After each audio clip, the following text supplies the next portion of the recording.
Hey everyone, welcome back to another sizzling episode of the Just Get Hired podcast. I'm your host, Jessica Fiesta George. Today, we're diving into the Spill the Sauce series with a very special guest. Annie Cole is the founder and coach at Money Essentials for Women. She's a powerhouse who has transformed her financial life and passionate about helping others to do the same. From her journey as a startup VP to now becoming a financial coach, Annie has cracked the code to financial freedom and entrepreneurship. She is going to spill the sauce and give us her knowledge, share her journey and insights, and give us tips on how she transitioned from corporate life into running a successful business. So let's spill the sauce with Annie Cole. Welcome to the show. Thanks, Jess. So happy to be here. Well, we're going to start off. I want to learn a little bit more about how you made that bold move from corporate life to becoming a financial coach. Can you spill the sauce on what motivated you to make that transition? Yes. So I think really my driving force was to have more control over my schedule and over my life, which I think is something that resonates with all of us, right? We want more freedom. We want to be able to work from home, wake up when we want, create our own schedule. And so, of course, that's what I wanted as well. And I also felt like I had some untapped ideas that I really wanted to bring to life, especially this financial coaching business. I've been diving into finances for a long time now and just felt like it was the right time to move on. But I'll just say some practical tips on how I made this move. So really set myself up for success to not just quit my job and move into doing my own work. I actually was able to sign my original employer as a consultant for myself. So I'm actually working as a consultant while starting my business. And I think that's something that I would highly, highly encourage others to do if they're thinking about it. It can be really scary to just say, I'm going to quit my 9 to 5 and start my own business and maybe be making no money for a while. So if there's a way you can transition into either, building out parts of your business while you're still working full time, test out some ideas for your products and services and see how much demand you'll get and how many people are interested. That's a really safe way to start testing the waters and just see if it's for you before diving in and completely leaving your work behind. So what were you doing before you made that jump? And that's really great that your company allowed you to be a consultant, but what were you doing? What was the role that you were in? You can share a little bit more about that. Sure. So I was working at a nonprofit. We are an education tech nonprofit. We serve schools and teachers all across the globe. And my job was the vice president of data. So I'm a number cruncher, I'm a math person. I love building dashboards and running projections. So that was my job. I actually started there 4 years ago as a research analyst. I was doing research on how their product was impacting teachers and students, and then slowly was promoted actually 2 different times, once to become the director of the team and then all the way up to the vice president of the team. So my work was already all about running business projections, building dashboards, just teaching people across the organization how to use data to make decisions. And so a lot of that started to just flow into my personal life as well. And, I'm the person who's building out Google Sheets and building calculations and probably the stuff that drives other people crazy and they think would be really boring. But that's really my passion, and that's what I was doing for the organization. Okay, so I want to go back to your role as a VP. That's hard to achieve in itself, so congratulations. But you got promoted, I think, twice, right, into becoming a VP in a startup. What is the secret sauce of getting recognized and climbing the corporate ladder when you're in a startup environment? That's such a great question. I actually think there were a few different components that made this possible. Number one is to work out loud. So do not do a bunch of work in silence. Don't not let yourself be seen for the work you're doing. So I was constantly not only sharing my work with my boss, but also proactively reaching out to other teams and saying, how can I help your team use data? How can I build you a dashboard or do research that's going to help make your job easier? So just working out loud to impact every single person at the organization. I think the second thing is to be really clear to tie your work to the main organizational goals. So I got to work really closely with the CEO and really understand the direction that he wanted to take the organization. So all of my work, I would wake up every week and think, how can I push that agenda forward? So it's important to not get caught up in the day to day. But if you want to be a leader at the organization, you have to be moving the big agenda points forward. And then the third thing I did was advocate for myself. So when there were opportunities to get promotions and raises, I asked for them. I didn't wait for them to come to me. There were times that the first time I got my promotion, for example, they wanted to promote me. They were recognizing my work, but they wanted to give me a different title. So I actually pushed back and said, would you consider making me a director? And Mhm. just because of that ask, I got the title, and that totally changed the trajectory moving forward. So do Nice. not hesitate to advocate. Be your own advocate in the workplace. That's a very, very good tip. Well, what was that initial spark or idea that led you to create Money Essentials for women, and why women specifically? I just found that a lot of women in my own life, friends and family members, just didn't have the information available to them to make really good financial decisions. Sometimes they were small things, but sometimes they were big things. So, for example, I would meet with my retirement rep and talk about retirement, but really the focus was just on, you're on track to retire at 65. There was no conversation about, well, what would it take to retire 10 years earlier? What would it look like? A lot of online articles will talk about the FIRE, financial independence, retire early approach. Okay. And my retirement rep wasn't talking to me about that. So it felt like there was this weird, disjointing of the financial world and then what everyone in the media is talking about, what people are trying to achieve independently. Those conversations were happening. And then I also was chatting with friends who, for example, didn't have their money in a high yield savings account, which is just a really simple way to earn interest on your money that's sitting in your bank account. So from there, I thought, I don't want any woman to be wanting and not know how to reach their financial goals. So I just wanted to create a place where it's a one stop shop where you can learn everything from investing to budgeting to money mindset to real estate to truly everything that you want to talk about, that you feel like there is no financial advisor to go talk to about all of those things in one spot. Well, how did you market yourself and your services when you first launched your business? Are there any tips that you would give to people who are new entrepreneurs and just starting out? Yeah, I think I have worked with a lot of coaches and I have gotten a lot of guidance. So I've purchased courses and guides. I also had, thankfully, my experience in a startup environment. So I learned a lot about what it means to scale and grow a business. But I would say don't be afraid to work with a mentor and someone who has walked before you.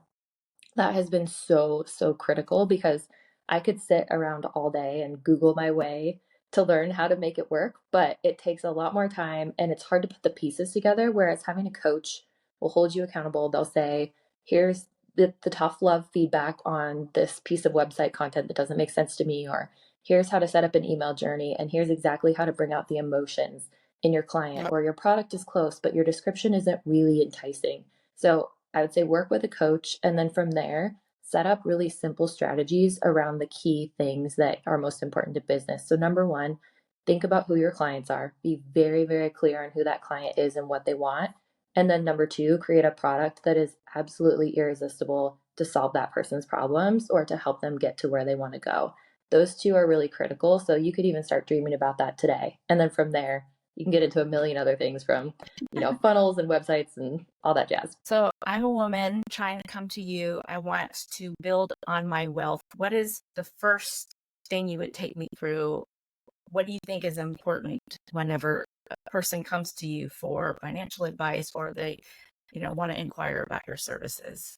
My favorite thing to do that I do with every single client is we start with a financial audit. So the audit is actually within a spreadsheet that I use. I call it the ultimate personal tracker, and I actually sell it on my website because it's incredible and I've been using it for years. But it's this one Google sheet that has 15 different areas of finances, and I have my client fill it out. And so this is the place where they get to get really clear on all of their finances and take one look at it and say, this is how everything is working together. So we go through, what are all of your income sources?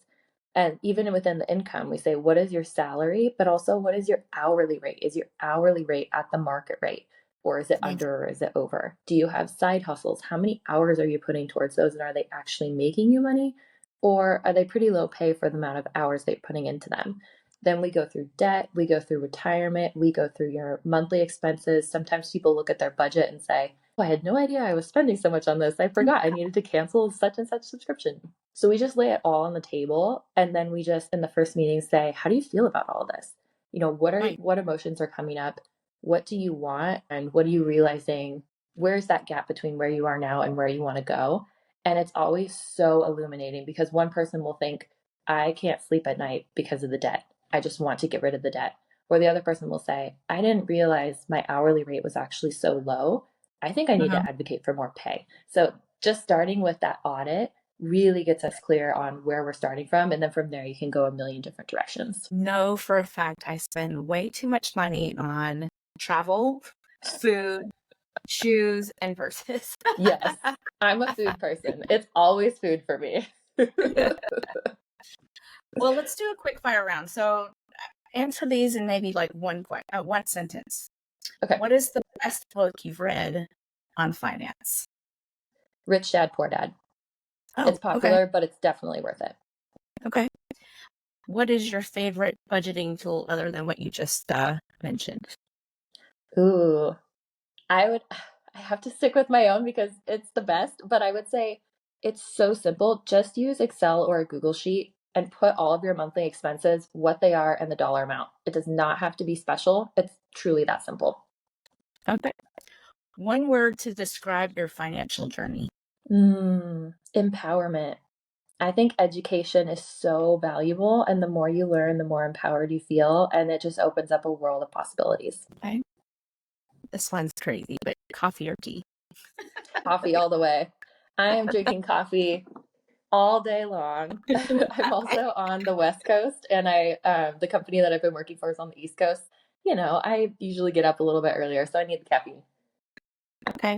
On a scale of 1 to 10, being spicy, on the level of spiciness, would you say that the job market right now is mild or extra spicy?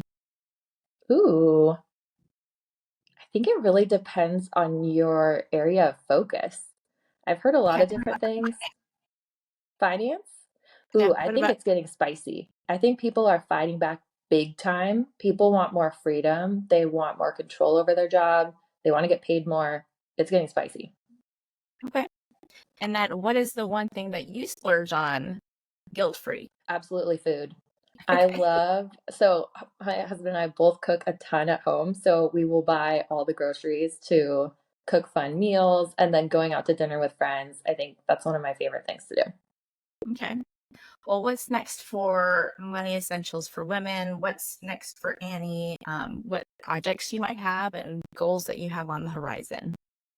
Yeah, I think for now, just continuing to, because my business is new, honing in the products. So if you're an entrepreneur, you probably will learn that you develop one product or class and then you get really good feedback. And so you realize I need to add this new module or add a cheat sheet on this.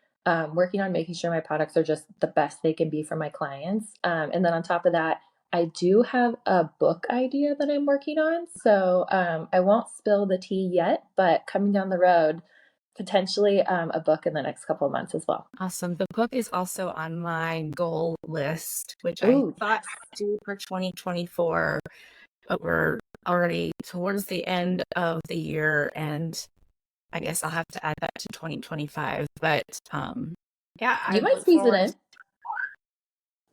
yeah, oh, we'll get there, and we'll have to have you back on the show if you do get your book out.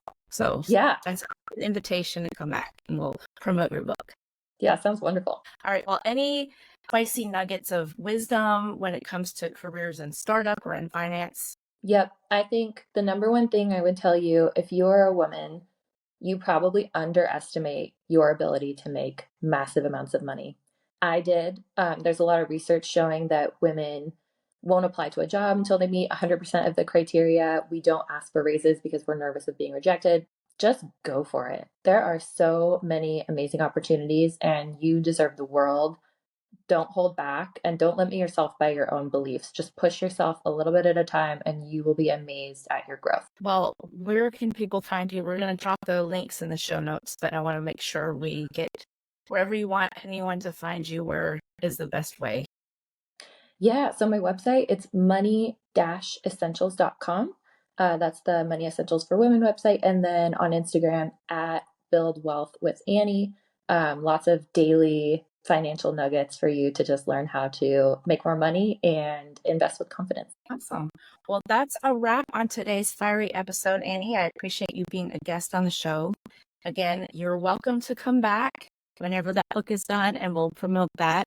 But I appreciate you spilling the sauce on your journey from corporate life to becoming a financial coach. And if you want to connect with Annie, like I said, we're going to put all of those links in the show notes. You're doing some amazing work. I'm going to reach out to you for my own personal self. Awesome. But Essentials for Women, visit the website and follow her journey on social media. Don't forget to also follow me on Instagram. I'm on Twitter, and I've made the leap over to TikTok, so I'm there as well at Jessica Hired. And also check out my website, jessicahired.com, for more episodes, more career tips. Special shout out to our sponsor, the Spicy Gnome. They're adding a little extra flavor, not only to the show, but to your career. So visit them at thespicygnome.com for all of your hot sauce needs. Again, Annie, thank you so much for being a guest on the Jessica Hired podcast. Thanks, Jess.